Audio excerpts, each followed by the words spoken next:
Վրաստանի Բաթումի քաղաքում մեկնարկած 2026 թվականի ծանրամարտի Եվրոպայի առաջնությունում մրցումային առաջին օրը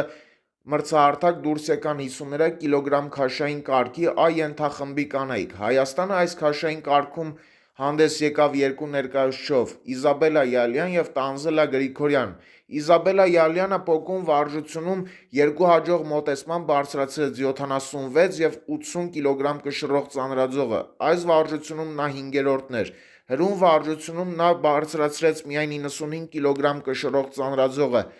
Այս ձևում նա 14-րդն է։ Երկամարտի 175 կիլոգրամ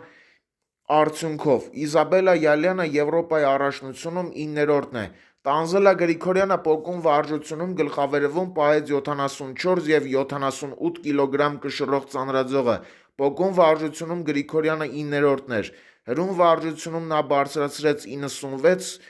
և 101 կիլոգրամ կշռող ծանրաձողը։ Այս վարժությունում նա 7-րդն է։ Երկամարտի 179 կիլոգրամ արդյունքով Տանզելա Գրիգորյանը Եվրոպայի առաջնությունում 6-րդն է։